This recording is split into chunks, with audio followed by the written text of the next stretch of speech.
Current అనేది ఒక నిత్యావసర వస్తువు అయిపోయినటువంటి పరిస్థితి. ఒక పూట భోజనం లేకపోయినా పర్లేదు, కానీ ఒక గంట కరెంట్ లేకపోతే ఉండలేనటువంటి పరిస్థితి. అందులో కూడా ప్రత్యేకించి మా పాలకొల్లులో మరి చిన్నపాటి వర్షం వచ్చినా, చిన్నపాటి గాలి వచ్చినా కూడా గంటల తరబడి కరెంటు కోతలతో ప్రజలు అల్లాడిపోతున్నటువంటి పరిస్థితి.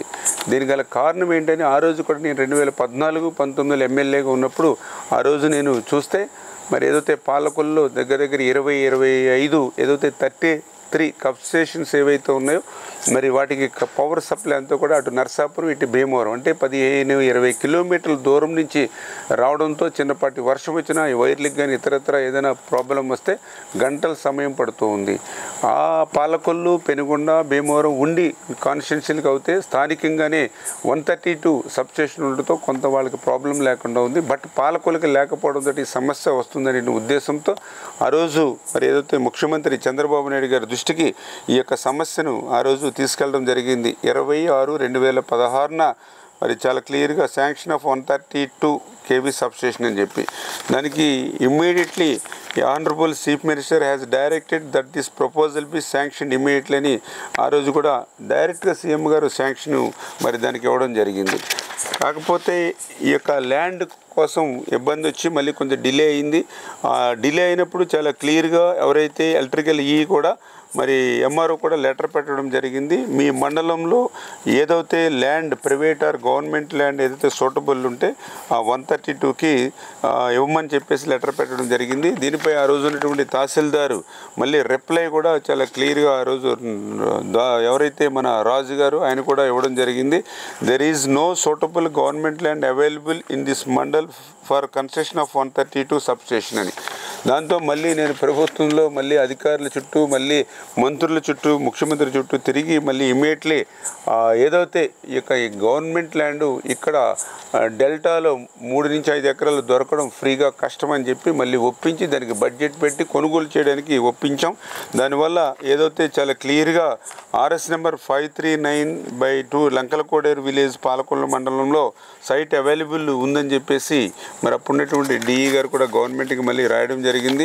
అదేవిధంగా ఆ సైట్కి కూడా ఎవరైతే మరి ఓనర్ ఎవరైతే ఉన్నారో వాళ్ళు కూడా విల్లింగ్ లెటర్ కూడా ఆ రోజు ఇవ్వడం జరిగింది.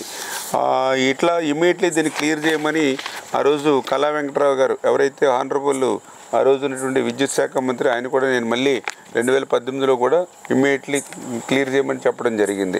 ఈ రకంగా ఇవన్నీ కూడా క్లియర్ అయ్యి ఆ ల్యాండ్ లంకలకోడేరులో ఏదైతే ఉందో మరి ఆ రోజు గవర్నమెంట్ 50 లక్షల రూపాయలు కొనుగోలు చేయడానికి సిద్ధపడితే వాళ్ళు 55 లక్షల రూపాయలు అంటే ఒక 5 లక్షల దగ్గర డిఫరెన్స్ ఉండడంలో ఈ లోపల ఎలక్షన్ నోటిఫికేషన్ రావడం ఆ రోజు ఆగిపోయినటువంటి పరిస్థితి. సరే రేపు వచ్చేది మన గవర్నమెంటే కాబట్టి ఇమ్మీడియట్లీ దీన్ని స్టార్ట్ చేద్దామని ఆ రోజు నేను అనుకోవడం జరిగింది. దురదృష్టవశాత్తు ప్రభుత్వం మారడంతో 5 సంవత్సరాలు దీని ఊసే ఈ ప్రభుత్వానికి లేనిటువంటి పరిస్థితి. అందుకే ఈ యొక్క కరెంటు కష్టాలు తీర్చడానికి రేపు మన తెలుగుదేశం, జనసేన, బీజేపీ ప్రభుత్వం అధికారంలోకి వస్తుంది. ఇమ్మీడియట్లీ ఏదైతే ఆ రోజు శాంక్షన్ చేసి 5 సంవత్సరాల నుంచి నిలిచిపోయినటువంటి ఈ 132 సబ్ స్టేషన్ని పాలకొల్లులో నిర్మాణం చేసి పాలకొల్లు కరెంటు కష్టాలు తీర్చేటువంటి బాధ్యత నేను తీసుకుంటాను. ఎందుకు ఇంత గట్టి హామీని ఇస్తున్నానంటే నేను పనిచేసేటువంటి మనిషిని కాబట్టి. ఎందుకు పనిచేసే మనిషిని అని చెప్తూ ఉన్నానంటే ఏదైతే పాలకొల్లు పట్టణానికి సంబంధించి ఆ రోజు 2014-19లో మరి ఏదైతే ఇండోర్ సబ్ స్టేషన్ ఏఎంసీ దగ్గర 2,25,00,000 రూపాయలతో నేనే నిర్మాణం చేశాను. అదేవిధంగా ఏదైతే టిట్కోయిల దగ్గర 2,25,00,000 రూపాయలతో ఇంకొక సబ్ స్టేషన్ నిర్మాణం చేశాం. అదేవిధంగా పెనుమదంలో కూడా మరి అప్పుడు కూడా ఏదైతే 2,55,00,000 రూపాయలతోటి ఒక 33 సబ్ స్టేషన్ నిర్మాణం చేస్తాం. ఏదైతే ఆగర్తిపల్లిలో 1,30,00,000 ఒక సబ్ స్టేషన్ నిర్మాణం చేస్తాం. ఎలపకూరులో 1,89,00,000 అక్కడ ఒక సబ్ స్టేషన్ నిర్మాణం చేస్తాం. ఎందుకు చెప్తున్నానంటే ఆ రోజు మరి 5 సబ్ స్టేషన్లు నేను నా పీరియడ్లో నేను చేశాను. మరి ఈరోజు ఈ యొక్క జగన్మోహన్ రెడ్డి ప్రభుత్వంలో ఇంత కరెంటు డిమాండ్ పెరిగినా కూడా ఒక్క 33 సబ్ స్టేషన్ కూడా వీళ్ళు నిర్మాణం చేయలేదంటే ఈ యొక్క నిర్లక్ష్యం ఎంత ఉన్నది మనకు అందరికీ కూడా అర్థం అవడం కోసమే ఇక ఆ ఉదాహరణలు చెప్పడం జరిగింది. ఇదే ప్రభుత్వం కనుక తప్పు జారి ఆ రోజు ఒక్క ఛాన్స్ అని ఏ రకంగా అయితే వచ్చి మనల్ని ముంచేశాడో మరొక్కసారి వస్తే ఇప్పుడే మీరు చూస్తూ ఉన్నారు ఏదైతే వీధి స్తంభాలకి లైట్లు ఎలగక ఏదైతే లాంతర్ని అంటే ఒక 40-50 సంవత్సరాల క్రితం ఏదైతే లాంతర్ వాడుకునే వాళ్ళమో మళ్ళీ కరెంటు స్తంభాలకి అట్లా లాంతర్లు కట్టేటువంటి పరిస్థితి. అదేవిధంగా మన ఇళ్లల్లో కూడా ఇంకా లైట్లకు ప్లేస్లో అట్లా లాంతర్లు దీపం బుడ్లు ఇంట్లో పెట్టుకునేటువంటి పరిస్థితి వస్తుంది.